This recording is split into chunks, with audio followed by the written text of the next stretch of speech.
আসসালামু আলাইকুম এভরিওয়ান। বাবার মৃত্যু গল্পের দ্বিতীয় পার্ট। তো চলো বেশি কথা না বলে গল্প শুরু করা যাক। সময়টা কিভাবে কেটে গেল বুঝতে পারছি না। বাস থামলো একটা নদীর পাড়ে, ছোটখাটো একটা ঘাট, ছোট ছোট শিপ অনেকগুলো দেখা যাচ্ছে রোড থেকে। আমি মনে করেছিলাম বোধহয় জায়গায় চলে এসেছি, কিন্তু মোবাইলের লোকেশন বলছে আরো আধা ঘন্টা বাকি আছে। পাশে তাকিয়ে দেখলাম মেয়েটা উঠে দাঁড়িয়েছে, আমাকে কিছু না বলেই তড়িঘড়ি করে নেমে পড়লো।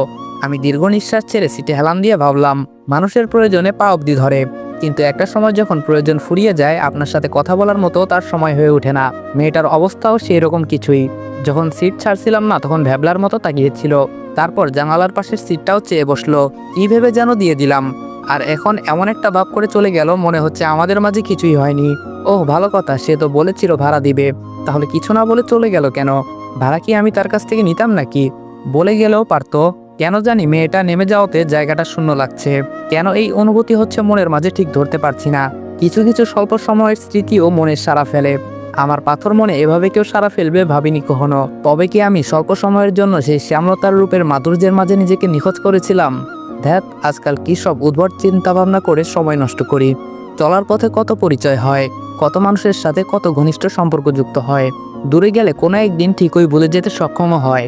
আমিও পারবো। এটা তো সামান্য মোহমায়া, এত সিরিয়াস হওয়ার কিছু নেই। ভাগ্যক্রমে দেখা হয়েছে, আবার চলে গেছে, এটা স্বাভাবিক। আমার চিন্তা এখন এটা নয়, আমার চিন্তা ভিন্ন। গালিবকে একটা ফোন দেই, সব ঠিকঠাক আছে কিনা। হ্যালো, কিরে, কোথায় তুই? আমি বললাম আর 20-25 মিনিটের মতো লাগবে। গালিব বলল, ধুর, কখন থেকে স্টেশনে বসে আছি। আমি বললাম, আচ্ছা সব ঠিকঠাক আছে তো? গালিব বলল, আছে। আচ্ছা, তুই ডেকোরেশনের লোক সেজে আসবি কেন? আমার বন্ধু সেজে আসলেই তো পারতি। আমি বললাম, না, দুইটা ক্যারেক্টার আমার প্রয়োজন। গালিব বলল, মানে? আমি বললাম, মানে বলবি এটা আমার বন্ধু, আর ওদেরই ডেকোরেশন। আচ্ছা, তুই কথা বলেছিলি ডেকোরেশনের লোকের সাথে? গালিব বলল, হ্যাঁ, উনি বলেছে কোনো সমস্যা নেই। আচ্ছা, কেন এত কিছু? তোর প্ল্যানটা সঠিক বুঝতে পারছি না। আমি বললাম, এসে বলবো, তুই শুধু আমাকে সাহায্য করবি, ব্যাস। গালিব বলল, হ্যাঁ করব, কিন্তু ফুপির আবার কোনো ক্ষতি করবি না তো? আমি বললাম, তোর ফুপি যদি কোনো অন্যায় না করে অবশ্যই কোনো কিছু করব না। গালিব বলল, তোকে নিয়ে বিশ্বাস নেই। আমি বললাম, তাহলে ফিরে যাচ্ছি। গালিব বলল, এই না না, তোর যা ইচ্ছে তাই করিস, তবুও তুই আয়। আমি বললাম, ওকে, ওয়েট কর। ফোনটা রেখে দিয়ে একটা ভিলেন মার্কা হাসি দিলাম। কোনো রকম তথ্য উদ্ঘাটন করতে পারলেই হলো। ছোটবেলায় প্রাইমারি স্কুলের গাইড বইগুলোতে নিশ্চয়ই দেখেছি, স্পষ্ট লেখা ছিল একের ভিতর সব, একের ভিতর অনেক, আরও অনেক কিছু। আমার উদ্দেশ্যও অনেকগুলো। একটা ইস্যু ধরে অনেকগুলো উদ্দেশ্য সফল করব ইনশাল্লাহ। হ্যালো বন্ধুরা, আপনি কি বোর হচ্ছেন, কিছু মজা করতে চান? তাহলে আজ আমি 1xBet নামের একটি অ্যাপ সম্পর্কে কথা বলতে চাই, যেটি সবচেয়ে বিশ্বস্ত বুকমেকার। এখানে মজা করার পাশাপাশি রয়েছে পুরস্কার জেতার সম্ভাবনা। এখানে সমস্ত লাইভ ম্যাচের ফলাফল এবং ম্যাচটি লাইভ দেখতে পারবেন। আপনি স্কোরের ভবিষ্যৎবাণী করে বাজি ধরতে পারেন, যেমন কোন দল জিতবে, কত রান করবে ইত্যাদি। এবং BMW গাড়ি, আইফোন, ল্যাপটপ, আরো অনেক কিছু পুরস্কার জেতার সুযোগ রয়েছে। আর হ্যাঁ, বিখ্যাত PSG ও সিরিয়া এখানের স্পন্সর, তাই অবিশ্বাসের কোনো কথাই আসে না। এখানে ক্রাশ ও নতুন চিকেন রোড গেম সহ আরো বিভিন্ন ধরনের গেম রয়েছে, যেগুলো খেলে রয়েছে সহজেই টাকা জেতার সম্ভাবনা। আর রেজিস্ট্রেশন করার সময় আমার প্রচার কোড অনফায়ার ব্যবহার করে প্রথমবার জমাতে পান 12,000 টাকা পর্যন্ত ও ফ্রি স্পিন। আপনি সহজেই পেটিএম, ব্যাংক, বিকাশ, নগদ, রকেট এবং অন্যান্য সহজ পদ্ধতির মাধ্যমে আপনার জেতা টাকা তুলতে পারবেন। তাহলে আর দেরি কিসের? পিন কমেন্টের লিঙ্ক থেকে অথবা গুগলে 1xBet সার্চ করে আমার দেওয়া প্রোমো কোড অনফায়ার ব্যবহার করে রেজিস্ট্রেশন করুন এবং বোনাস পান। গালিব হলো আমার মেজো মামার ছেলে। ওর সাথে পরিচয় নিউ ইয়র্কে। আমি যেই ফ্ল্যাট ভাড়া নিয়েছিলাম সেটা একটু ব্যয়বহুল হয়ে পড়েছিল। প্রতি মাসে বাবার থেকে এভাবে টাকা চাওয়া কেমন যেন লাগতো। অবশ্য বাবাকে বলতে হতো না, প্রতি মাসে আমার অ্যাকাউন্টে টাকা পাঠিয়ে দিত। তবুও নিজের কাছে কেমন যেন লাগতো। এত টাকা ব্যয় সেটা নিতে পারছিলাম না। তাই সিদ্ধান্ত নিলাম ভার্সিটির কোনো প্রবাসী স্টুডেন্টকে রুম শেয়ার করব। ভার্সিটির ফেসবুক গ্রুপে স্ট্যাটাস দিলাম, সাথে ঠিকানা সহ। বিকেলের দিকে কেউ কলিং বেল বাজালো, তখন তার সাথে সামান্য পরিচয়। সে এখানে থাকতে আগ্রহী। প্রবাসীদের মাঝে খুব ভালো একটা অভ্যাস আছে, সেটা হলো তার সঙ্গীদের পরিচয় খুঁটিয়ে খুঁটিয়ে জানা।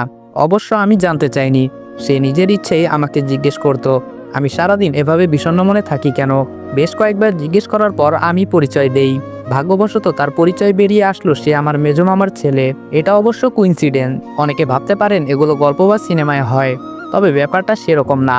বাস্তবে এরকম অনেক উদাহরণ আছে। আপনিও খুঁজে পেতে পারেন আপনার কোনো নিকট আত্মীয়কে, তবে তার জন্য আপনার মাঝে একটা গুণ থাকা লাগবে, সেটা হলো মানুষকে জানার প্রবণতা। হাই হ্যালোর মাঝে সীমাবদ্ধ রাখলে তো আর হবে না। মানুষকে জানার প্রবণতা মনের মাঝে তৈরি করতে হবে। একটা সময় বাস থামলো। আমি আশেপাশে তাকিয়ে দেখলাম মেয়েটা কিছু ফেলে গেল কিনা, কিন্তু না, মেয়েটা কিছু ফেলে যায়নি। তবে চিন্তার বিষয়, মেয়েটা কেন এত হন্তদন্ত করে নেমে গেল। গালিব বলল, কেমন আছিস? আমি বললাম, ভালো। গালিব বলল, সেই কখন থেকে বসে আছি। আমি বললাম, আমি তো আর বাসের ড্রাইভার না যে নিজের ইচ্ছে মতো চালাবো। গালিব বলল, তোর তেরা তেরা কথাগুলো আর গেল না, চল তো। আমি বললাম, সব ঠিক আছে তো? গালিব বলল, আচ্ছা, ডেকোরেশনের পরিচয়ে থাকতে চাইছিস কেন বলতো? আমি বললাম, তোদের বাড়ির মানুষগুলোর আসল পরিচয় জানতে। গালিব বলল, মানে? আমি বললাম, পরে বলবো কোনো এক সময়। গালিব বলল, ঠিক আছে। গালিব নিজস্ব গাড়ি নিয়ে এসেছে। চিন্তায় পড়ে গেলাম, গাড়িতে উঠবো নাকি উঠবো না। মনে হচ্ছে না উঠাই বেটার। গালিব বলল, কি রে, দাঁড়িয়ে আছিস কেন? আমি বললাম, রিক্সা করে যেতে হবে। গালিব বলল, কি অদ্ভুত, গাড়ি থাকতে তুই রিক্সা করে কেন যাবি? আমি বললাম, তুই বুঝবি না, তুই তোর বাড়ির ঠিকানা দিয়ে যা। গালিব বলল, তার দরকার নেই, রিক্সাওয়ালাকে বলবি আমার পেছনে পেছনে আসতে।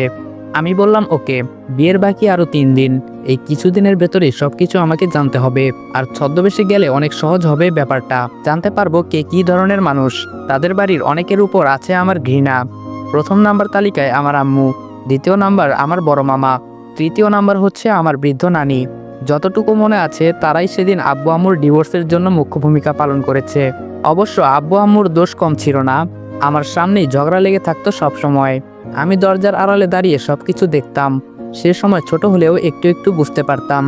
তবে কি নিয়ে তাদের মধ্যে ঝগড়া হতো সেটা বুঝতে পারতাম না। তাদের দুজনের ঝগড়ার ফলে শৈশবের অনেক দিন অতিবাহিত হয়েছে আমার না খেয়ে। আমার নীরবে ফেলা প্রতিটা অশ্রু জানতো কিভাবে দিন পার করেছি। পরিবার থেকে এই ডিপ্রেশনগুলো শিশুকে হোক বা সুস্থ মানুষ হোক, তাকে পুরোপুরি মানসিক রোগী বানিয়ে দেয়। ফলে সে দীর্ঘদিন সিদ্ধান্তহীনতায় ভোগে।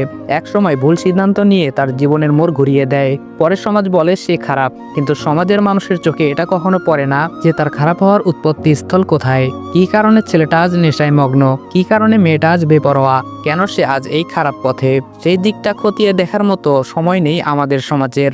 বিশাল এক বাড়ি, 3 দিন আগে থেকেই পুরো বাড়িতে বিয়ের সাজসজ্জা। ছোট বোনের বিয়ে, কোথায় মন খুলে একটু সবার সাথে আনন্দ বিলাবো, কিন্তু তার আর উপায় নেই। মায়ের মুখোশ খুলতে ঠিকই আমাকে সেই আনন্দটা মাটি চাপা দিতে হচ্ছে। গালিব বলল, ভেতরে চল। আমি বললাম, যাবো, একটু ওয়েট কর। আমি চট করে ব্যাগ থেকে একটু নর্মাল ড্রেস বের করে পরে ফেললাম। গালিব মুচকি হেসে বলল, তোর মতিগতি বোঝা বড় দায়। আমি বললাম, তুই ছোট মানুষ, তোর এত বুঝে কাজ নেই। গালিব বলল, কোন সময় কোন বিপদে ফেলে দিস সেটা বলা মুশকিল। আমি বললাম, ধুর, আজ এরা চিন্তা করিস কেন, চল তো। পুরো বাড়িতে মেহমানের ছড়াছড়ি, এদের মাঝে কাউকে আমি চিনি না। নানু বা মামাদের দেখলে একটু অনুমান করতে পারবো। গালিব আমাকে সবার ছবি দেখাতে চেয়েছে অনেকবার, কিন্তু ইচ্ছে হয়নি দেখার। আমি মানুষটা বেশ অদ্ভুত, যা থেকে একবার অনীহা সৃষ্টি হয় সেটার প্রতি আকর্ষণ তৈরি করতে বেশ সময় নেয়। অনেক সময় নিয়েও কাজ হয় না। গালিব আমার সাথেই আছে। সে আমার মুখের কোনো প্রশ্নবোধক বাক্যের অপেক্ষা করছে। আঁখ বাড়িয়ে কিছু বলছে না। মূল দরজার দিকে প্রবেশ করতেই পাশ কাটিয়ে একটি মধ্যবয়সের লোক গেল। গালিব আস্তে আস্তে আমাকে বলল, আব্বু। আমি বললাম, তোর আব্বু? গালিব বলল, হুম। আমি বললাম, মেজো মামাকেই চিনতে পারলাম না। গালিব বলল, নো প্রবলেম ম্যান, আমি চিনিয়ে দিব। বাড়িটা 2 তলা, তবে এর দৈর্ঘ্য এবং প্রস্থ অনেক বড়। বাড়ির সিস্টেমটা আহসান মঞ্জিলের মতো, তবে আহসান মঞ্জিলের থেকে একটু ছোট। অনেকগুলো ডিজাইন ও ভিন্ন। মামারা সবাই কুমিল্লা থেকে স্থানান্তরিত হয়ে খুলনা এসেছে, এবং সেটা আব্বু আম্মুর ডিভোর্সের পরে। কবে স্থানান্তরিত হয়েছে সঠিক বলতে পারছি না। আর এই বাড়িটা দেখে মনে হচ্ছে অনেক পুরনো। যাই হোক, একটু দূরে যেতেই থমকে দাঁড়ালাম। গালিবের দিকে তাকিয়ে দেখি সে আড়ালে থাকা কাকে যেন ইশারা করে কি যেন বলছে। আমি যে গালিবের দিকে তাকিয়ে আছি সেটা সে লক্ষ্য করেনি। এবার আড়ালে থাকা মেয়েটা দৃশ্যমান হলো। অনেকে ভাবছেন মেঘা হবে, তাই না? মেয়েটা অপরিচিত, বয়স তত একটা বেশি না, তবে 17-18 তো হবেই। বেশ সুন্দর ফর্সা মুখ। দুজনেই দুজনকে হাতের ইশারায় কি যেন বলছে। গালিব মনে করেছিল আমি সামনে চলে গিয়েছি, কিন্তু আমি যে তার পাশ ঘেঁষে দাঁড়িয়ে আছি সেটা সে লক্ষ্য করেনি। আচমকা সে সামনের দিকে পা বাড়াতে আমার সাথে ধাক্কা খেলো। আমি ঘাড় বাঁকা করে গালিবের দিকে তাকিয়ে আছি। গালিব কেন যেন একটু ভেবাচাকা খেয়ে উঠল। মেয়েটাকে? গালিব বলল, ওহ, এটা আমার আম্মুর আব্বুর মেয়ের শাশুড়ির মেয়ের মেয়ে। আমি বললাম, মাথার তার সব ছিঁড়েছে তোর, চল তো। গালিব বলল, দাদিকে দেখবি? আমি বললাম, সময় নেই। গালিব বলল, তোর আম্মুকে দেখবি না? আমি বললাম, এত অস্থির হচ্ছিস কেন? তোর ফুপি কি এমপি না মিনিস্টার যে তার সঙ্গে দেখা করতে হবে? গালিব বলল, কাছাকাছি চলে গিয়েছিস, ফুপি এই থানার এমপি। আমি বললাম, ফাইজলামি করিস? গালিব বলল, সত্যি। আমি বললাম, তুই বললেই বিশ্বাস করব? গালিব বলল, এখানে থাকলেই বুঝতে পারতি। আমি বললাম, আচ্ছা, তাহলে আগে বলিসনি কেন? গালিব বলল, তুই আমার কথা আগে কর্ণপাত করেছিস। আমি বললাম, তাহলে আরো ইজি হয়ে গেল। গালিব বলল, কিভাবে? আমি বললাম, সময় হলে বুঝবি। রুম কোথায় তোর? গালিব বলল, দোতলায়। অর্ধেক সিঁড়ি বেয়ে ওঠার পরে বাঁধলো আরেক বিপত্তি। 6-7 জন মেয়েও সিঁড়ি বেয়ে নামছে। আমি গালিবের পেছনে দাঁড়ালাম। মেয়েগুলো গালিবকে দেখে দাঁড়িয়ে পড়ল।